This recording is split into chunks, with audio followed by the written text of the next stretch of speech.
ناظرین، گزشتہ ایک ساتھ میں آپ نے جان لیا کہ اللہ سبحانہ و تعالیٰ نے قرآن میں مشرکین عرب اور یہود و نصارہ کے چاند، سورج، زمین، رات اور دن کے حوالے سے عقائد و نظریات کا رد کرتے ہوئے حقائق کو کھول کھول کر واضح کر دیا۔ خود کو مسلمان کہلوانے والوں کی اکثریت بھی انہی عقائد و نظریات کی حامل ہے جو عقائد و نظریات قرآن کے نزول سے قبل یہود و نصارہ اور مشرکین عرب کے تھے۔ اللہ سبحانہ و تعالیٰ کی طرف سے قرآن میں ان عظیم رازوں پر سے پردہ اٹھائے جانے کے بعد چاہیے تو یہ تھا کہ یہ لوگ اپنے آباء و اجداد سے نسل در نسل منتقل ہونے والے عقائد و نظریات کو ترک کر دیتے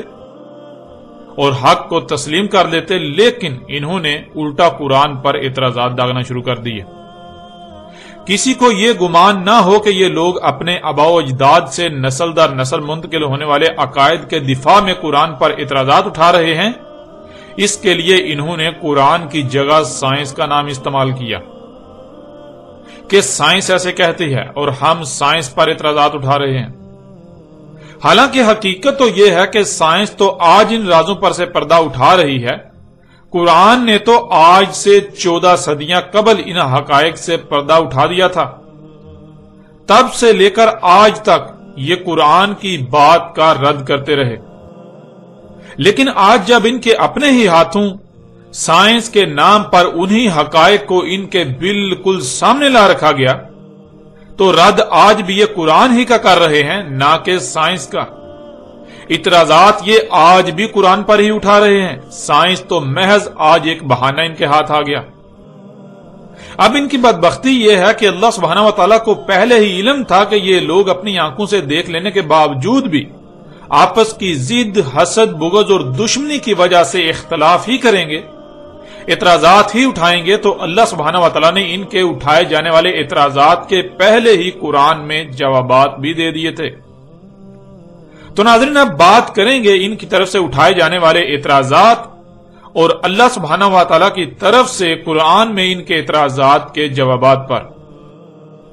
آتے ہیں ان کے اعتراضات کی طرف۔ ان کا کہنا ہے کہ اگر زمین گیند کی طرح گول ہے تو اس پر ہر شے ٹھہرے کیوں ہوئی ہے؟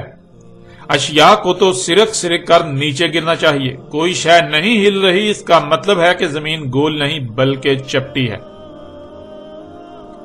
پھر ان کا دوسرا اعتراض یہ ہے کہ زمین اگر اپنے ہی محور پر گھوم رہی ہے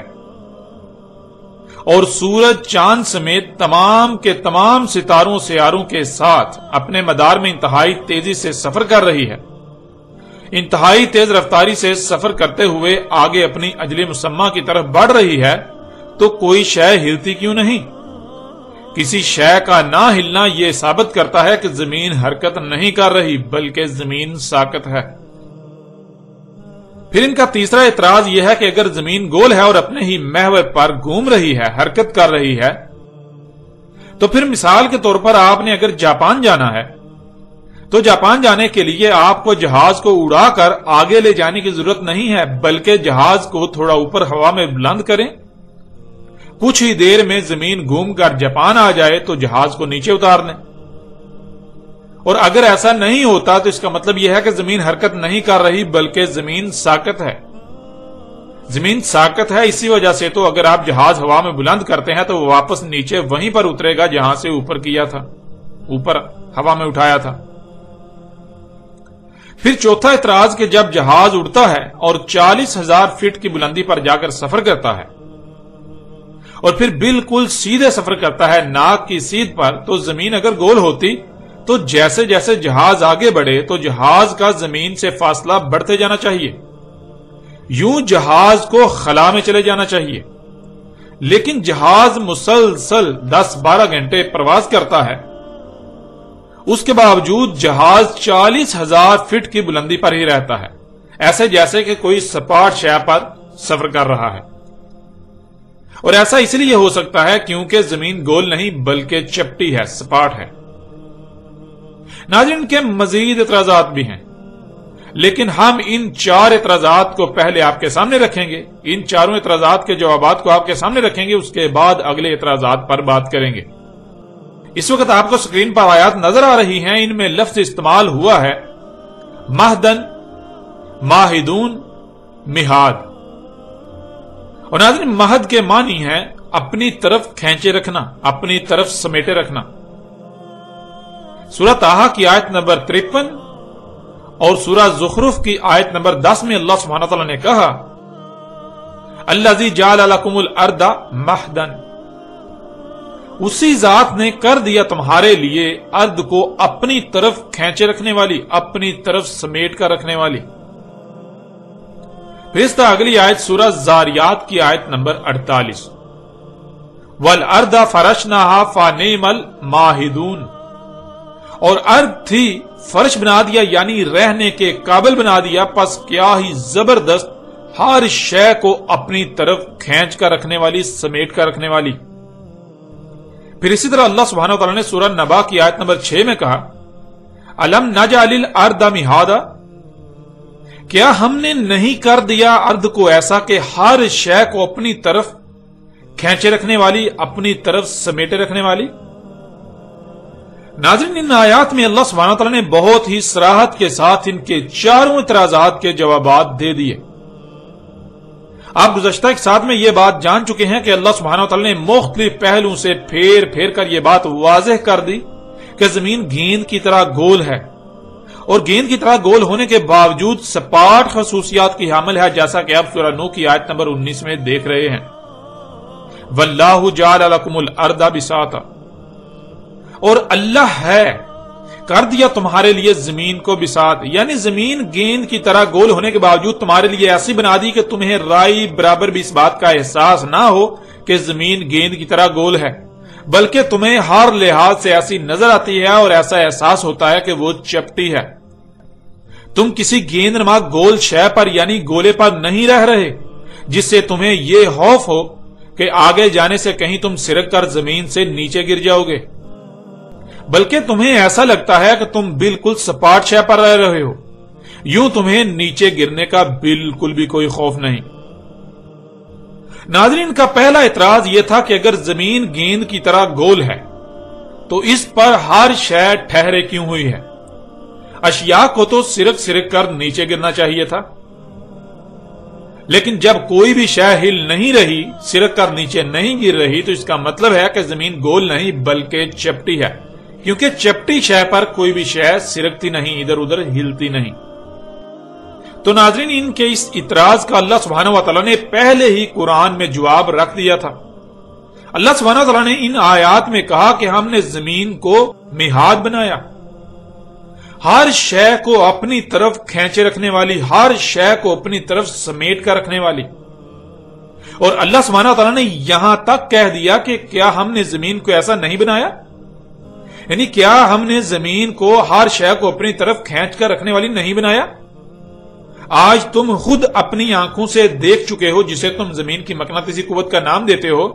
جس کی وجہ سے زمین پر ہر شے اس کی طرف کھینچی ہوئی ہے، تو کیا ہم نے زمین کو ایسا نہیں بنایا؟ یعنی آج تو تم اپنی آنکھوں سے دیکھ رہے ہو، آج تم اپنی آنکھوں سے یہ سب دیکھ چکے ہو۔ اب ناظرین جب زمین ہر شے کو اپنی طرف کھینچے ہوئے ہے،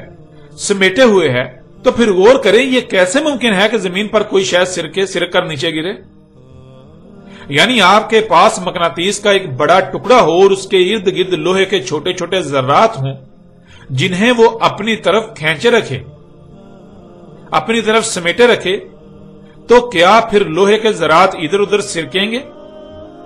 نہیں، بالکل نہیں۔ یہی خصوصیات زمین میں رکھ دی گئی۔ زمین بھی مقناطیس کے ٹکڑے کی طرح ہر شے کو اپنی طرف کھینچے ہوئے ہے، تو جہاں تک زمین کی مقناطیسی قوت ہے، مقناطیسی کشش ہے، وہاں تک بھلا کوئی بھی شے کیوں سرکے گی؟ کیسے سرکے گی؟ اللہ سبحانہ وتعالی نے قرآن میں مختلف پہلوؤں سے اس حقیقت کو بالکل کھول کھول کر واضح کر دیا، ہر پہلو سے واضح کر دیا۔ یوں ناظرین آپ نے جان لیا کہ ان کا یہ اعتراض سوائے جہالت کے اور کچھ نہیں، جو ان کی اصلیت کی عکاسی کرتا ہے، ان کی حقیقت کو بالکل کھول کر رکھ دیتا ہے۔ پھر ناظرین کا دوسرا اعتراض تھا کہ اگر زمین اپنے ہی محور پر گھوم رہی ہے اور اس کے علاوہ سورج، چاند سمیت تمام کے تمام ستاروں سیاروں کے ساتھ اپنے مدار میں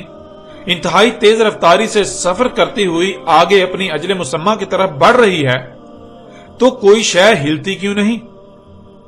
کسی شے کا نہ ہلنا یہ ثابت کرتا ہے کہ زمین حرکت نہیں کر رہی بلکہ زمین ساکت ہے۔ تو ناظرین، ان کے اس اعتراض کا بھی انہی آیات میں جواب دے دیا گیا، وہی جواب جو ان کے پہلے اعتراض کا ہے۔ جب زمین ہر شے کو اپنی طرف کھینچے ہوئے ہے، سمیٹے ہوئے ہے، تو پھر جو کچھ بھی زمین پر ہے ان میں سے کوئی بھی شے کیسے ہلے گی، کیوں ہلے گی؟ سوائے یہ کہ اگر کسی شے پر زمین کی کھینچنے کی قوت کے خلاف قوت کا استعمال کیا جائے۔ اگر کوئی بھی شے زمین کی مقناطیسی قوت کے خلاف قوت استعمال کرتی ہے تو وہ ہلے گی۔ اگر وہ زمین کی قوت کے خلاف قوت استعمال نہیں کرتی، زمین کی مقناطیسی قوت کے خلاف قوت استعمال نہیں کرتی، تو وہ کیوں ہلے گی؟ وہ بالکل نہیں ہل سکتی۔ یوں ان کا یہ اعتراض بھی بے بنیاد اور جاہلانہ ثابت ہوتا ہے، جو ان کی ذہانت اور ان کی عقل کی عکاسی کرتا ہے، ان کی حقیقت کو بالکل کھول کر رکھ دیتا ہے۔ پھر ان کا تیسرا اعتراض تھا کہ اگر زمین گول ہے اور اتنی تیز رفتاری سے حرکت کر رہی ہے تو پھر مثال کے طور پر آپ نے جاپان جانا ہے تو آپ کو جہاز اڑا کر آگے لے جانے کی ضرورت نہیں، بلکہ جہاز کو تھوڑا اوپر ہوا میں بلند کریں، کچھ ہی دیر میں زمین گھوم کر جاپان آ جائے تو نیچے اتار دیں۔ اگر ایسا نہیں ہوتا تو اس کا مطلب یہ ہے کہ زمین حرکت نہیں کر رہی، زمین نہیں گھوم رہی بلکہ زمین ساکت ہے۔ اسی وجہ سے تو اگر آپ جہاز ہوا میں بلند کرتے ہیں اور پھر کچھ دیر بعد واپس نیچے اتارتے ہیں تو وہی اترے گا جہاں سے آپ نے اوپر بلند کیا تھا۔ تو ناظرین، ان کے اس اعتراض کا جواب بھی انہی آیات میں موجود ہے۔ جو بات پہلے کی گئی کہ جب زمین پر تمام اشیاء کو جہاں تک زمین کی مقناطیسی کشش ہے وہاں تک انہیں زمین اپنی طرف کھینچے ہوئے ہے، اپنی طرف سمیٹے ہوئے ہے، تو پھر ظاہر ہے زمین گھومتی ہے تو وہ اشیاء کیا زمین کے ساتھ نہیں گھومیں گی؟ مثلا اگر آپ ایک مقناطیس کا ٹکڑا لیں اور اس کے ارد گرد لوہے کے ذرات بکھیر دیں، ان ذرات اور مقناطیس کے ٹکڑے کے درمیان کوئی رکاوٹ حائل کر دیں جس سے وہ ذرات مقناطیس کے ساتھ چپک نہ پائیں۔ اب مقناطیس ان ٹکڑوں کو اپنی طرف کھینچے رکھے گا، لیکن رکاوٹ کی وجہ سے مقناطیس اور ان ذرات کے درمیان فاصلہ ہوگا۔ اب اگر آپ مقناطیس گھماتے ہیں تو اس کے ساتھ وہ ذرات بھی گھومیں گے، کیونکہ مقناطیسی کشش ان کو اپنی طرف کھینچے ہوئے ہے، اپنی طرف سمیٹے ہوئے ہے۔ بالکل اسی طرح جب جہاز ہوا میں بلند ہوتا ہے تو کیا وہ زمین کی مقناطیسی کشش کی حد سے باہر نکل جاتا ہے یا اس کے اندر رہتا ہے؟ اگر وہ زمین کی مقناطیسی کشش کی حد کے اندر رہتا ہے تو پھر وہ 1 ملی میٹر یا اس سے بھی کم ادھر ادھر نہیں ہو سکتا، بلکہ وہ زمین کے ساتھ ہی گھومے گا۔ اگر اسے کہیں جانا ہوگا تو اسے زمین کی مقناطیسی قوت کے خلاف قوت کا استعمال کرنا ہوگا۔ جتنی قوت وہ استعمال کرے گا اتنی اس کی رفتار بڑھے گی، وہ اتنا ہی آگے بڑھے گا۔ اور ناظرین، اگر جہاز زمین کی مقناطیسی کشش کی حد سے باہر نکل جاتا ہے تو وہ زمین کی مقناطیسی کشش اس کی قوت سے آزاد ہو جائے گا، پھر وہاں سے زمین گھومتی ہوئی نظر آئے گی، وہ زمین کے ساتھ نہیں گھومے گا۔ لیکن کیا جہاز زمین کی مقناطیسی کشش کی حد سے باہر نکل جاتا ہے جب وہ اوپر بلند ہوتا ہے ہوا میں، یا مقناطیسی قوت کے اندر رہتا ہے؟ جب وہ مقناطیسی کشش کی حد کے اندر ہی رہتا ہے تو پھر وہ اپنی جگہ سے ادھر ادھر کیوں جائے گا؟ زمین نیچے سے کیوں گھومتی ہوئی نظر آئے گی، کیوں گھومے گی؟ جب جہاز زمین کی مقناطیسی کشش کی حد میں ہوتا ہے، اس کے اندر ہوتا ہے، تو پھر جہاز بھی زمین کے ساتھ ایسے ہی گھومے گا جیسے سطح زمین پر پڑی تمام کی تمام اشیاء زمین کے ساتھ ہی گھوم رہی ہیں، جس سے زمین کے گھومنے کا ادراک نہیں ہوتا۔ اور ناظرین، آپ کئی مشاہدات بھی کر سکتے ہیں۔ مثلا ایک گاڑی جب تیز رفتاری سے سفر کرتی ہے تو جو اشیاء گاڑی کے اوپر یا اندر ہوتی ہیں، اگر وہ باہر نہ دیکھیں، صرف گاڑی کی اندرونی چھت یا اس کے فرش یا سیٹوں وغیرہ کو دیکھیں، تو کیا فرش، چھت یا سیٹیں وغیرہ سفر کرتے ہوئی نظر آئیں گی؟ نہیں، بالکل نہیں۔ ایسے ہی جو زمین کی مقناطیسی کشش کی حد کے اندر ہیں، اس میں موجود ہیں، انہیں زمین کے گھومنے کا قطعی احساس نہیں ہوگا اور نہ ہوتا ہے، کیونکہ وہ بھی زمین کے ساتھ ہی گھوم رہے ہیں، زمین کے ساتھ ہی سفر کر رہے ہیں۔ یہاں تک کہ اگر آپ کسی گاڑی کی چھت پر سوار ہوں جو 100 کلومیٹر یا اس سے بھی زائد رفتار سے چل رہی ہو، تو اگر آپ بالکل سیدھا اوپر آسمان کی طرف کوئی شے پھینکیں، اسے واپس آنے میں، یعنی اوپر جانے اور واپس آنے میں کئی سیکنڈ لگیں گے، کچھ وقت لگے گا۔ اب ہونا تو یہ چاہیے کہ گاڑی چل رہی ہے، جتنی دیر میں شے اوپر گئی اور نیچے آئی تو اتنی دیر میں گاڑی کو بہت آگے چلے جانا چاہیے، لیکن ایسا نہیں ہوگا، بلکہ شے واپس گاڑی کے اوپر ہی عین اسی مقام پر آ کر گرے گی جہاں سے آپ نے اسے پھینکا تھا۔ یعنی ایسا نہیں ہوگا کہ آپ نے شے اوپر پھینکی تو اس کے اوپر جانے اور واپس نیچے آنے تک جو ٹائم لگے گا اتنے وقت میں گاڑی آگے نکل جائے گی اور شے پھر واپس پیچھے زمین پر گرے۔ نہیں، ایسا اس لیے نہیں ہوگا کہ جب آپ نے شے اوپر پھینکی تو آپ نے تو صرف اوپر پھینکنے کی قوت استعمال کی، مگر آپ ذرا غور کریں کہ آپ ایک گاڑی پر سوار ہیں اور گاڑی ایک رفتار سے چل رہی ہے، یعنی آگے کو قوت استعمال کر رہی ہے۔ تو جب آپ شے اوپر پھینکیں گے تو خود بخود گاڑی جو آگے کو قوت استعمال کر رہی ہے وہ قوت بھی شے کو اوپر پھینکنے پر استعمال ہوگی۔ یوں نہ صرف وہ شے اوپر کو سفر کرے گی، اوپر کو جائے گی، بلکہ وہ جس رفتار سے گاڑی آگے چل رہی ہے اسی رفتار سے آگے بھی سفر کرے گی۔ یوں وہ واپس وہیں آئے گی جہاں گاڑی ہوگی۔ اور ایسا اس لیے ہوتا ہے کیونکہ زمین ہر شے کو اپنی طرف کھینچے ہوئے، اپنی طرف سمیٹے ہوئے ہے۔ کوئی شے آگے پیچھے یا اوپر تب ہی جائے گی جب وہ زمین کی مقناطیسی قوت کے خلاف قوت استعمال کرے گی۔ یوں ناظرین، ان کا یہ اعتراض بھی انتہائی جاہلانہ اور بے بنیاد ثابت ہو جاتا ہے،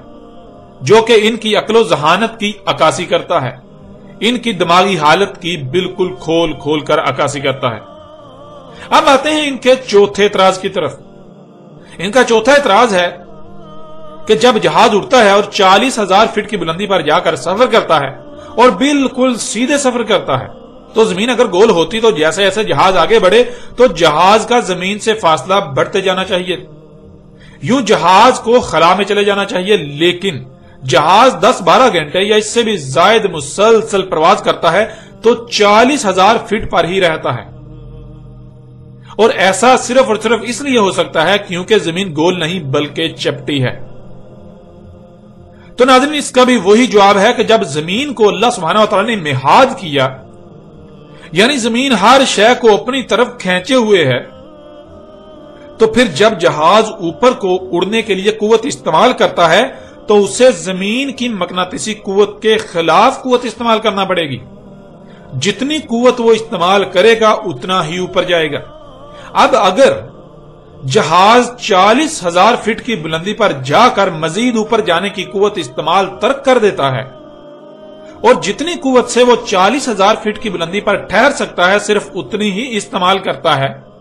اور پھر آگے کو سفر کرتا ہے، تو پھر خواہ وہ 1 منٹ آگے کو سفر کرے یا 1,00,000 سال، یا وہ جتنا جی چاہے آگے کو سفر کرتا رہے، اڑتا رہے، اس کا نہ تو زمین سے فاصلہ کم ہوگا نہ ہی زیادہ، کیونکہ زمین ہر شے کو اپنی طرف کھینچے ہوئے ہے۔ اگر وہ اس قوت میں کمی کرے گا تو زمین اسے اتنا ہی نیچے کھینچ لے گی، اگر قوت میں اضافہ کرے گا تو اس کا زمین سے فاصلہ بڑھے گا، لیکن اگر وہ کسی خاص فاصلے پر جا کر اضافی قوت کا استعمال ترک کر دیتا ہے، صرف اتنی ہی قوت استعمال کرتا ہے جتنی سے وہ اس بلندی پر رہ سکے، ٹھہر سکے، تو خواہ وہ لاکھوں کلومیٹر آگے بڑھتا رہے، اس کے اور زمین کے درمیان فاصلہ نہ ہی کم ہوگا نہ ہی زیادہ، نہ ہی فاصلہ کم ہوگا اور نہ ہی زیادہ بڑھے گا، بلکہ وہ اسی حد پر ہی رہے گا، اسی فاصلے پر ہی رہے گا۔ ناظرین، ان لوگوں کا معاملہ یہ ہے کہ یہ غور و فکر نہیں کرتے، یہ عقل سے کام نہیں لیتے۔ بار بار یہ بات کہی گئی کہ زمین کو مہاد بنایا گیا، زمین کو مہدن بنایا گیا، یعنی زمین اشیاء کو اپنی طرف کھینچے ہوئے ہے۔ جب زمین اشیاء کو اپنی طرف کھینچے ہوئے ہے تو جہاں تک زمین کی مقناطیسی کشش ہے وہاں تک کوئی بھی شے بغیر قوت کے استعمال کے ادھر ادھر آگے پیچھے یا اوپر کیسے جا سکتی ہے؟ بالکل نہیں جا سکتی۔ یوں ناظرین، ان کا یہ اعتراض بھی ردی کی ٹوکری میں چلا جاتا ہے اور ان کی عقل کا اندازہ بھی باخوبی ہو جاتا ہے کہ یہ لوگ کس قدر جاہل ہیں جو اپنا مذاق خود بنوا رہے ہیں۔ اب بڑھتے ہیں ناظرین آگے اور ان کے پانچویں اعتراض اور اس کی حقیقت کو کھول کر آپ کے سامنے رکھتے ہیں۔ ان کا پانچواں اعتراض، جس کی بنیاد ان کے اپنے خود ساختہ تراجم و تفاسیر ہیں، وہ یہ ہے کہ قرآن میں اللہ نے خود کہا کہ اس نے پہاڑوں کو زمین میں میخیں بنایا یا میخوں کی طرح گاڑ دیا تاکہ زمین ہلے نہ، زمین ساکت رہے، جس سے یہ بات ثابت ہوتی ہے کہ زمین ساکت ہے۔ اور پھر سورہ فاطر کی آیت نمبر 41 کو بھی ساتھ بطور دلیل پیش کرتے ہیں کہ اللہ نے آسمانوں اور زمین کو پکڑا ہوا ہے تاکہ وہ حرکت نہ کریں، جس سے یہ بات قرآن سے ثابت ہو جاتی ہے کہ زمین نہ صرف چپٹی ہے بلکہ ساکت ہے، حرکت نہیں کر رہی۔ اور ناظرین اس کے لیے یہ جن آیات کو توڑ مروڑ کر اپنے مقاصد کو پورا کرنے کے لیے پیش کرتے ہیں، وہ آیات آپ کے سامنے رکھتے ہیں تاکہ آپ خود اپنی آنکھوں سے دیکھیں اور فیصلہ کریں کہ کس طرح یہ لوگ اپنے آباء و اجداد سے نسل در نسل منتقل ہونے والے عقائد و نظریات کو ترک نہ کرنے کی خاطر اور الٹا ان کے حق میں دلائل کرنے کے لیے قرآن کے ساتھ کس طرح کھلواڑ کرتے ہیں، کس طرح قرآن کی آیات کو اپنے من پسند تراجم و تفاسیر پہنا کر اپنے آباء و اجداد کو سچا ثابت کرنے کے جتن کرتے ہیں۔ سب سے پہلے ان تمام آیات کو آپ کے سامنے رکھتے ہیں، اس کے بعد ان آیات کی روشنی میں حقیقت کھول کر آپ پر واضح کرتے ہیں۔ اس وقت آپ کو سکرین پر آیات نظر آ رہی ہیں، ان میں سب سے پہلے سورہ نبا کی آیت نمبر 6 اور آیت نمبر 7 ہے، پھر اس کے بعد سورہ نحل کی آیت نمبر 15، سورہ الانبیاء کی آیت نمبر 31، سورہ لقمان کی آیت نمبر 10 اور سورہ فاطر کی آیت نمبر 41۔ سورہ نبا کی آیت نمبر 6 اور 7 میں اللہ سبحانہ وتعالی نے کہا الم نجعل الارض مہادا والجبال اوتادا، کیا نہیں ہم نے کیا زمین کو ایسا کہ زمین پر ہر شے کو اپنی طرف کھینچے رکھنے والی، اپنی طرف سمیٹے رکھنے والی، اور کیا ہم نے نہیں کیا پہاڑوں کو اوتاد۔ ناظرین سورہ نبا کی آیت نمبر 7 میں لفظ اوتاد کا استعمال کیا گیا جو کہ جمع کا صیغہ ہے اور اس کا واحد وتد ہے، اور وتد کہتے ہیں ایسی شے کو جس میں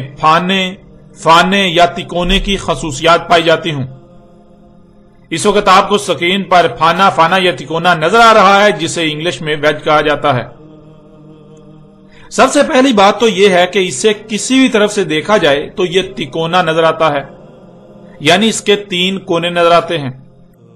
دوسری بات یہ ہے کہ اگر اسے کسی شے میں ٹھونکا جائے یعنی گاڑا جائے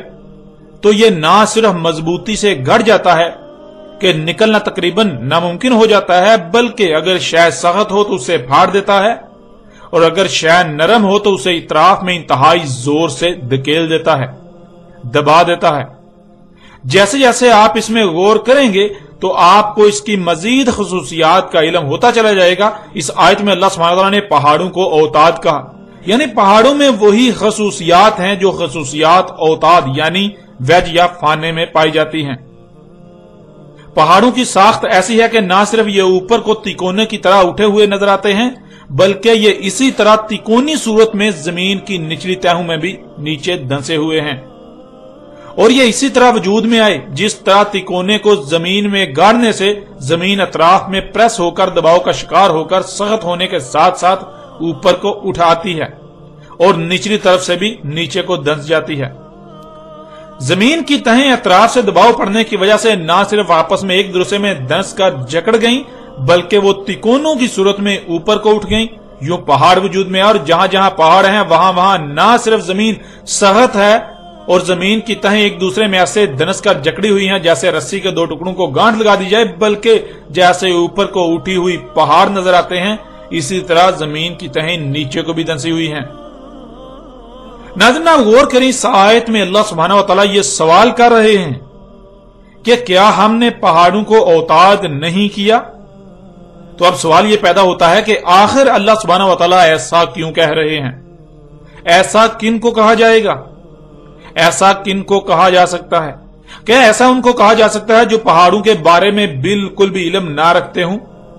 جو پہاڑوں کے بارے میں بے علم ہوں، یا صرف اور صرف انہی کو کہا جا سکتا ہے جو پہاڑوں کے بارے میں علم رکھنے والے ہوں، جن پر پہاڑوں کی ساخت و تخلیق کے راز کھل چکے ہوں؟